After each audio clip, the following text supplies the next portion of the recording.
जेव्हा आपण एखादी कामाची सुरुवात करतो तेव्हा आठवड्यातून एक दिवस सुट्टी हवीच असते.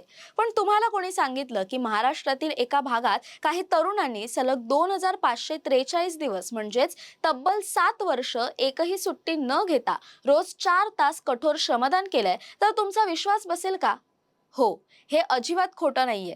दुष्काळी आणि पाण्यासाठी टँकरवर अवलंबून असणाऱ्या लातूर जिल्ह्यामध्ये आमचं ग्रीन लातूर वृक्ष फाउंडेशनच्या ध्येयवेड्या टीमने हा अशक्य वाटणारा चमत्कार प्रत्यक्षात करून दाखवलाय. आणि आज त्यांची हीच शौर्यगाथा संपूर्ण महाराष्ट्रासाठी एक आदर्श बनली. हा प्रवास फक्त झाडे लावण्यापुरता मर्यादित नव्हता, तर ती झाडे जगवण्याचा एक ध्यास होता.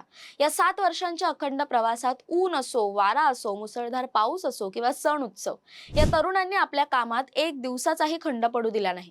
रस्ते, दुभाजक, शासकीय कार्यालयांचे परिसर, अगदी स्मशानभूमीपासून ते कबरस्थानापर्यंत जी जागा ओसाड दिसत होती तिथे या टीमने मातीशी नातं जोडलं. आज या अथक परिश्रमांचा परिणाम असा आहे की या फाउंडेशनने 3,50,000पेक्षा जास्त झाडे केवळ लावली नाहीत, तर ती पोटच्या लेकरासाठी संगोपन करून जगवलीत. लातूरचा उन्हाळा किती भयानक असतो हे आपल्याला वेगळं सांगायला नको. या कडक उन्हात जेव्हा झाड सुकू लागतात तेव्हा ही टीम हार मानत नाही. तीव्र उन्हाळ्याच्या दिवसात रोज स्वतःच्या खिशाला झळ सोसून 5 ते 7 पाण्याचे टँकर भाड्याने घेऊन प्रत्येक झाडापर्यंत पाणी पोहोचवलं जातं.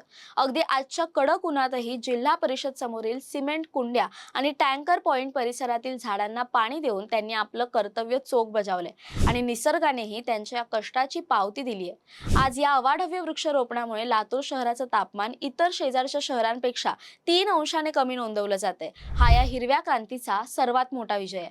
ज्या वयात तरुण इतर गोष्टींमध्ये वेळ घालवतात, तिथे लातूरच्या या वेड्या तरुणांनी संपूर्ण शहराचा कायापालट करून लातूरला हरित लातूर बनवलंय.